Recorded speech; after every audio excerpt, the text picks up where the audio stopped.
Olá, paz. Deus abençoe sua vida. Hoje estamos aqui mais uma vez, dia 16 de setembro,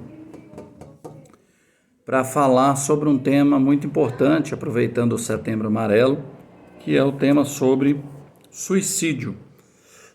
Eu fiz algumas pesquisas científicas com números e também vamos falar à luz da palavra de Deus.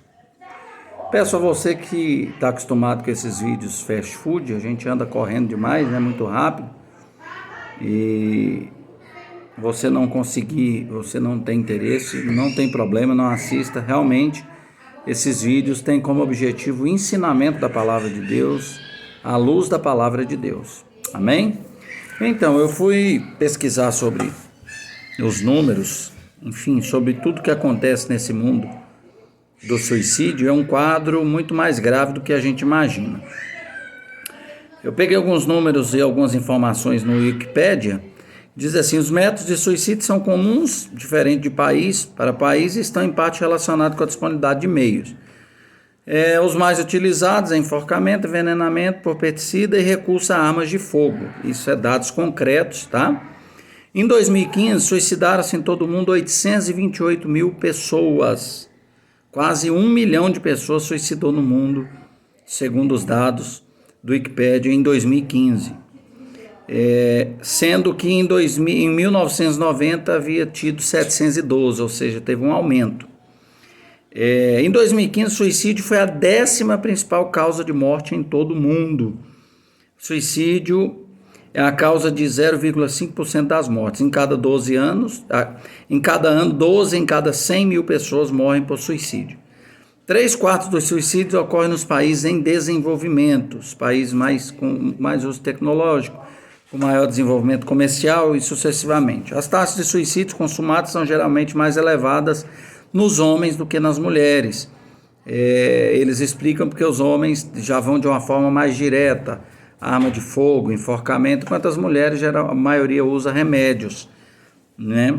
Em países em desenvolvimento, suicidam-se 1,5 vezes mais homens do que mulheres, e em países envolvidos, 3,5 vezes mais homens do que mulheres. No Brasil, 32 pessoas dão cabo à própria vida por dia. E para cada uma dessas que conseguiu cumprir seu objetivo, outras 20 tentaram sem sucesso. Ou seja, por dia, nós temos uma média de 52 pessoas tentando suicídio. Dentre essas, 32 têm sucesso, têm êxito. Ok? Eu acho que é uma coisa grave. É uma coisa grave, é um assunto que deve ser falado. Aproveitando esse Setembro Amarelo aí, que é combate ao suicídio, para a gente falar um pouquinho sobre esse assunto.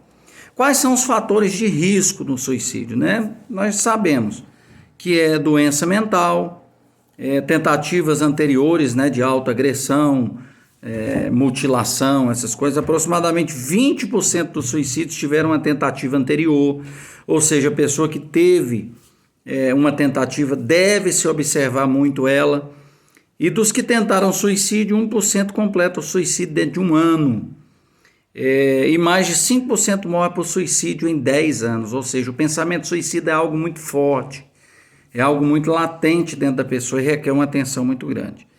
Nós temos o terceiro item, né? Nosso primeiro, doença mental, tentativas anteriores de autoagressão.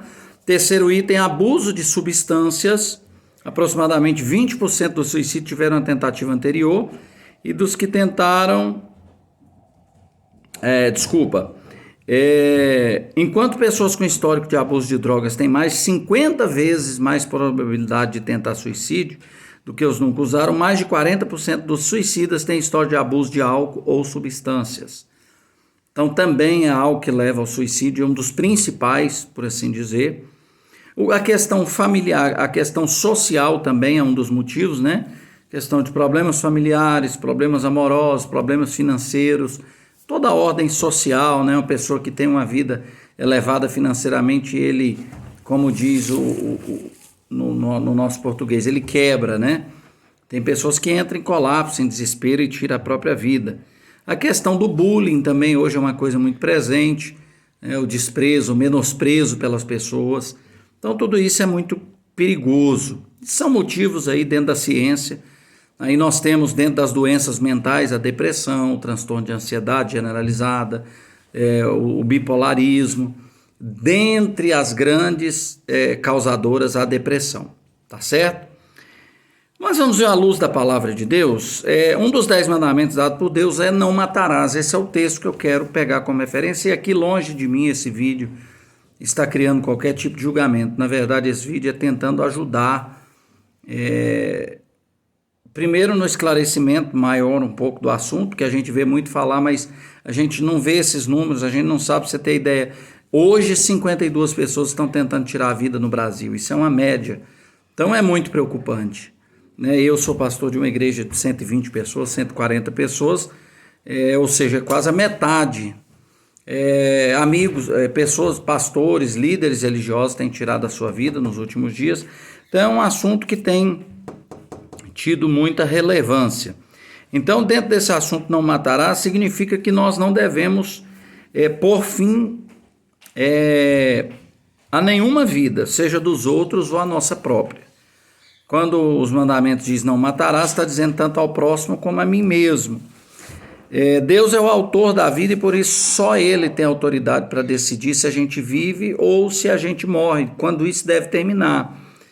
Quando alguém mata ou ele comete suicídio, a pessoa está querendo passar por cima da autoridade de Deus. Devemos ser gratos pela vida de Deus que Ele nos deu e aproveitar cada segundo com o objetivo de viver para a sua glória.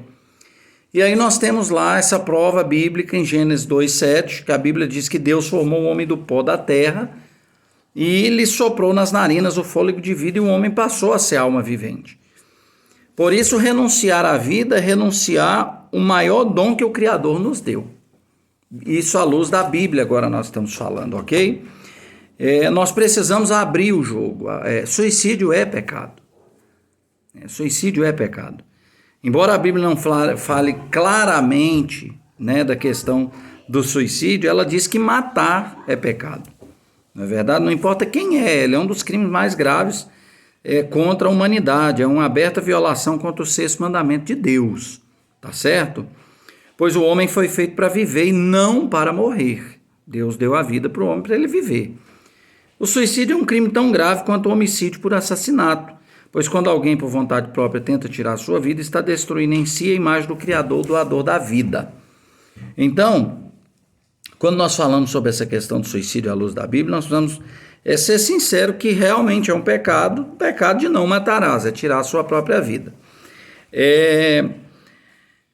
Mas nós precisamos, a minha intenção nesse vídeo não é aqui a questão da condenação eterna, da salvação eterna, não é nada disso. Mas é a questão de prevenção, de ajudar talvez alguém que esteja precisando de uma palavra como essa.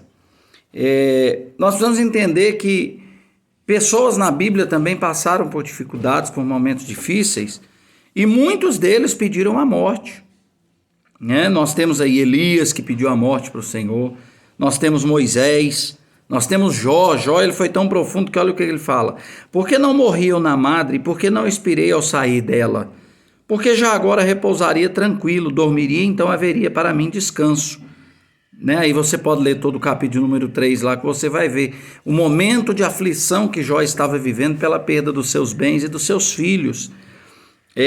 Jó só não tirou a vida, embora quisesse, porque confiava que o seu Redentor vive, e faria justiça por ele, está lá em Jó 19:25.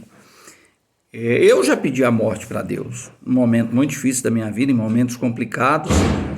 Eu já pedi a morte para o Senhor, para que o Senhor me levasse, para que Deus...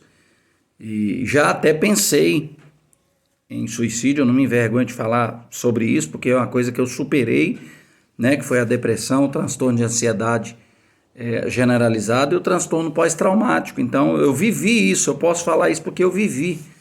Eu sofri na pele essa questão.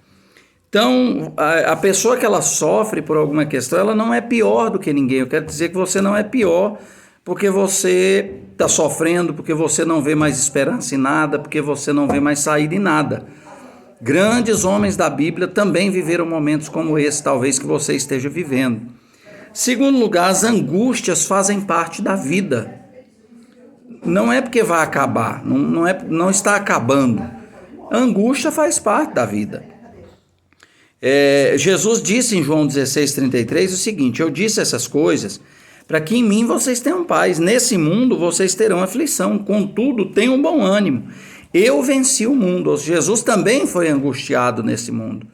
Ele foi perseguido, ele foi mal compreendido, talvez como você esteja. Em terceiro lugar, nós precisamos estar preparados para lidar com as frustrações e as perdas da vida. Quando eu olho o suicídio no meio da cristandade, eu jogo uma grande parcela dessa culpa nos pregadores atuais e nos pastores atuais, nos líderes, padres, seja o que for.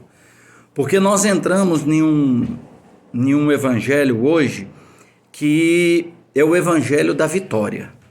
Só vitória. O ser humano, a Bíblia prepara o ser humano para perder. A Bíblia prepara o ser humano para viver tempos de perdas na sua vida. A Bíblia diz que há tempo de perder, tempo de ganhar, tempo de guerra, tempo de paz, tempo de nascer, tempo de morrer.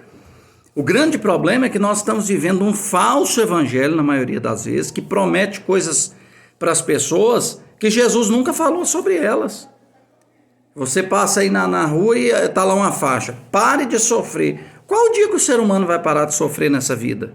Sofrer com um governo corrupto, sofrer com pessoas más, sofrer com doença.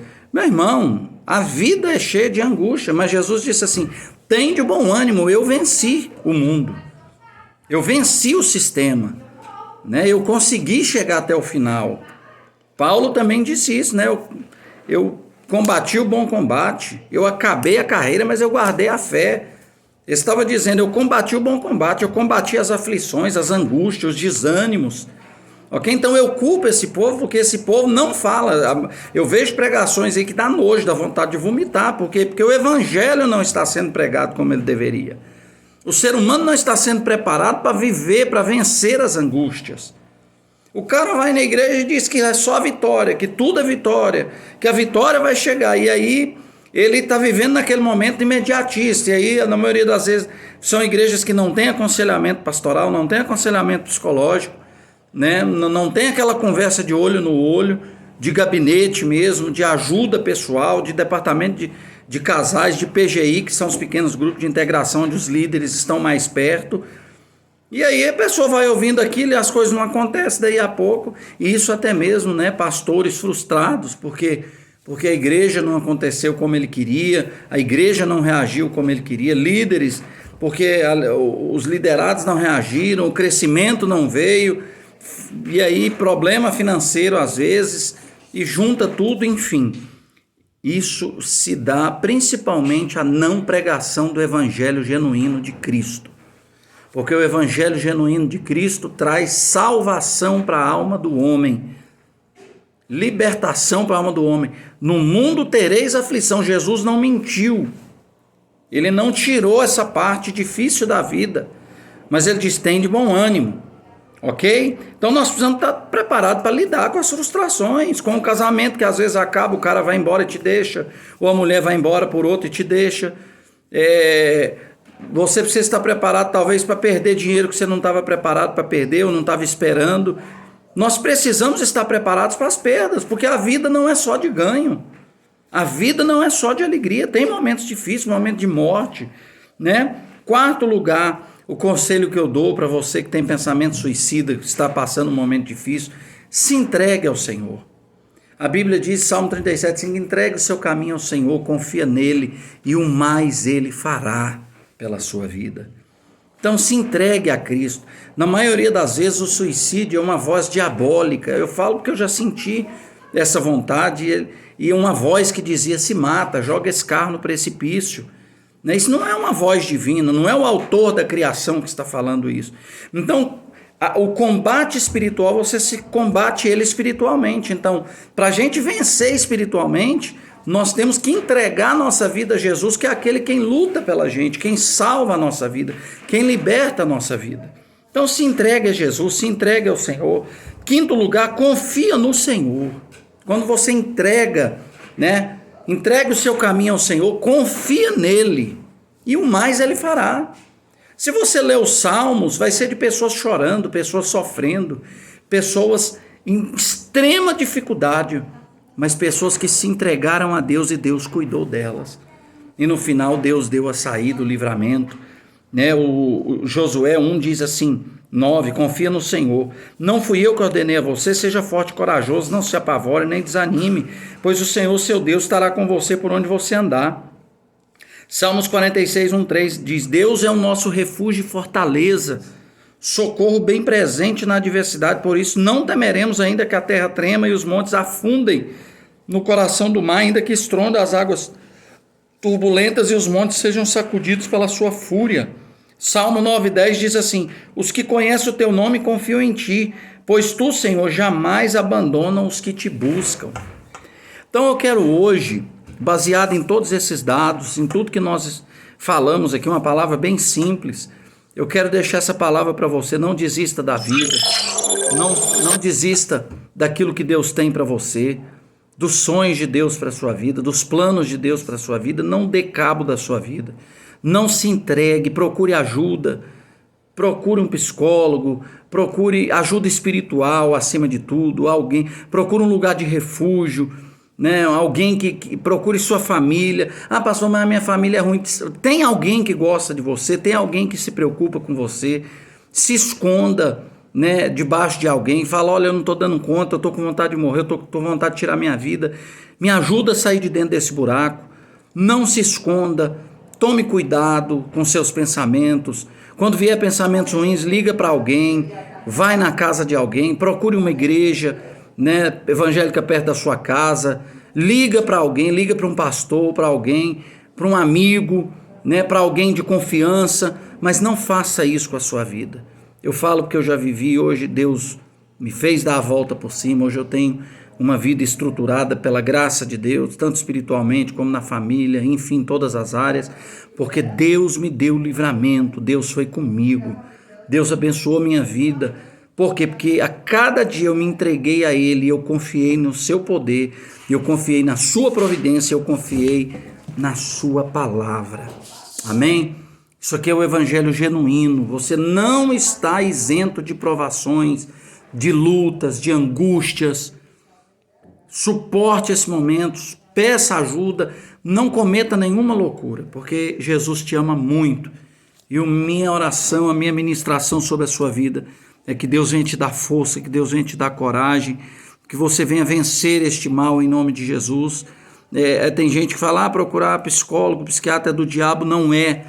Nós temos que parar de ignorância. As pessoas tomam remédio para dor de cabeça, para dor de dente, para dor nos rins, tomam remédio para tanta coisa. Por que é errado, às vezes, tomar um remédio para um problema psicológico, nessa pressão da vida ao qual nós vivemos? Então, se entregue a Jesus Cristo acima de tudo e busque ajuda.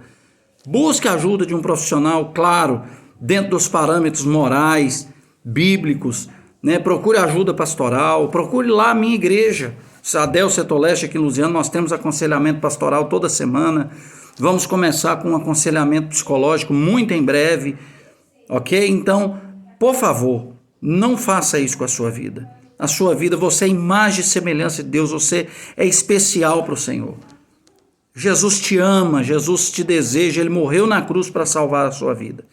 Amém? Que Deus te abençoe. Eu sou o pastor Danilo Meireles e mais uma vez estamos aqui com a palavra de Deus. Não ao suicídio.